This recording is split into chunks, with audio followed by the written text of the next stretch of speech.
I do believe there's a different curse of The Exorcist, and this one I have lots of proof for. This curse involves any director attempting to make a sequel to The Exorcist. They're all doomed. But William Blatty believed the sequel's only curse was a lousy story. Blatty had issues with the original film too, and he was determined to make things right. He felt that some viewers went away from that film feeling that evil had won, although that certainly wasn't his intent. So, after a period of years, he thought, well, I would like to have the other side of that equation, and he wrote this novel, Legion. Legion was set in Georgetown 15 years after the first Exorcist. The novel hit bookstores in 1983 and became an instant bestseller. But with Legion, Blatty was in no hurry to sell the screen rights. He wanted to direct the movie version himself. 6 years later, in 1989, he got his wish. James Robinson, CEO of Morgan Creek Productions, agreed to bankroll the film. I felt it was a franchise, and I felt that somewhere down the line it should become a TV series. And then if that worked, then we do another sequel or prequel, whatever. However, the movie Blatty delivered surprised the hell out of studio execs. It was a subdued, sensitive, intimate film that had all of these really interesting theological discussions in it. You believe in possession, Father? What happened is the studio said, well, we want to sell this as a sequel to The Exorcist, so we want to call it Exorcist 3. And William Blatty had two problems with that. First, there was no exorcism in the film, so why call it Exorcist?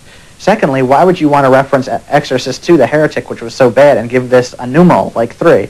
So that was a problem, but it did become Exorcist 3, and when studio executives realized there's no exorcism in this film, they made him go back and shoot an exorcism for the film, even though it didn't have anything to do with anything. Despite the contentious debate and a makeshift scene that made little sense, Blatty worked his magic. In William Peter Blatty's The Exorcist 3. The Exorcist 3 earned $25 million and turned a profit, despite mixed reviews.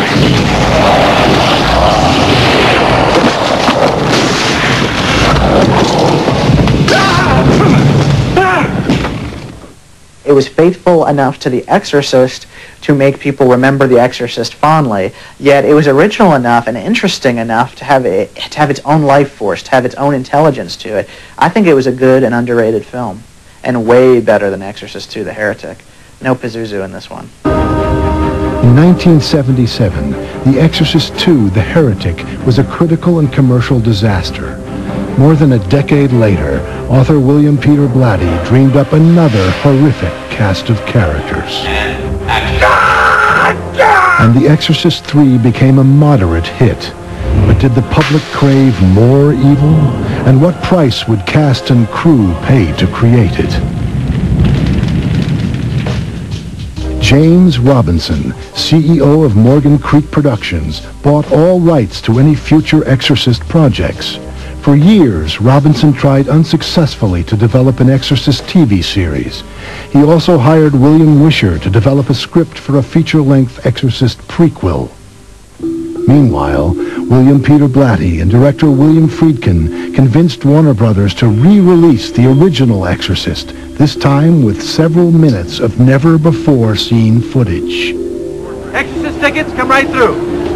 On September 22, 2000, The Exorcist returned to theaters across the country. The film terrified a whole new generation of moviegoers and grossed another $100 million. Well, I wasn't allowed to go when I was little.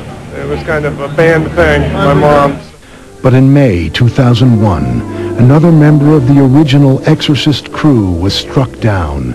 62-year-old Jason Miller died suddenly of a heart attack.